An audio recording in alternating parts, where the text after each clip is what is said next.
ધોરણ 11 આંકડાશાસ્ત્ર બીજી પરીક્ષા અને બ્લુપ્રિન્ટ કેવી રહેશે અને નમૂનાનું પ્રશ્નપત્ર આપણે જોવાનું છે 50 માર્ક્સનું. વિભાગ એની અંદર 4 વિકલ્પ, વિભાગ બીની અંદર 4 એક વાક્યમાં જવાબ ક્યાંથી પૂછવાના એ પણ જોઈશું. વિભાગ સીની અંદર 12 માર્ક્સનું પૂછાય, વિભાગ ડીમાં 12 માર્ક્સનું, વિભાગ ઈમાં 8 અને વિભાગ એફમાં 10. કેટલા પ્રશ્નો અને કયા માર્ક્સના અને કેટલા ચેપ્ટરમાંથી પૂછવાનું છે તે. તો પહેલું જે ચેપ્ટર છે એમાંથી 4 માર્ક્સના, બીજામાંથી 3 માર્ક્સનું, ત્રીજામાંથી 5 માર્ક્સનું અને ચોથામાંથી 3 માર્ક્સનું. આ જે ચેપ્ટર છે એ કયા પહેલી પરીક્ષાના હતા. હવે બીજી પરીક્ષાના ચેપ્ટર 11, 11, 6 ને 7. આ જે છે 22, 22 ને 6, 28 ને 7, 35 માર્ક્સનું આપણને આ 3 ચેપ્ટરમાંથી અને 15 માર્ક્સનું આપણને ઉપરના 4 ચેપ્ટરમાંથી.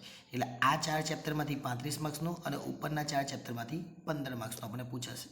આ બ્લુપ્રિન્ટ છે, જોવું હોય તો જોઈ લેજો અને સ્ક્રીનશોટ લેવો હોય તો એ પણ લઈ લેજો. પરંતુ આપણે જોઈ લઈએ અહીંયા કે કયા વિભાગમાં શું પૂછવાનું. વિભાગ એમાં આપણને 4 વિકલ્પ પૂછવાના, 1, 6, 7 અને 8. અને પછી હું તમને નીચે એક પેપર પર આપી દઉં નમૂનાનો, એટલે તમને એ પણ ખબર પડી જશે.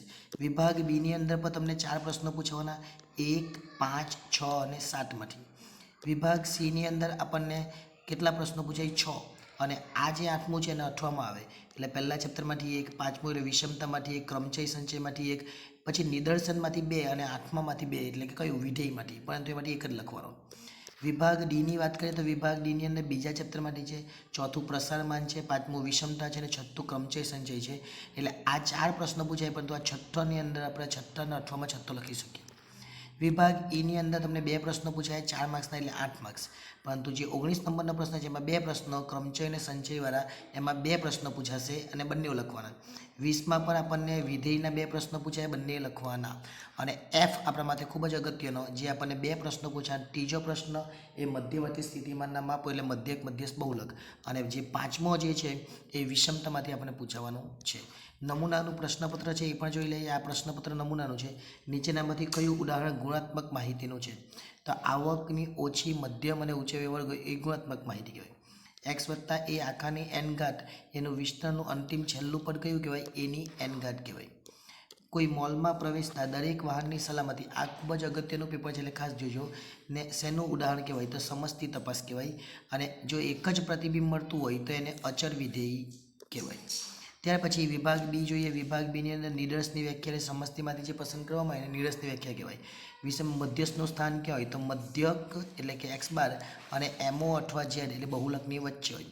ક્રમચય એટલે ગોઠવણી અને સંચય એટલે પસંદગી. અને ક્રમચયમાં ક્રમનું મહત્વ છે, સંચયમાં ક્રમનું મહત્વ નથી. નિદર્શન એટલે કે આપણી ઘરે ઇલેક્ટ્રિક બલ્બ હોય એને નાશવંત નિદર્શનનું ઉદાહરણ કહેવાય. ત્યાર પછી ચલ લક્ષણ આપેલું છે, એમાં ગુણાત્મક કહેવાય અને સંખ્યાત્મક પર આવે.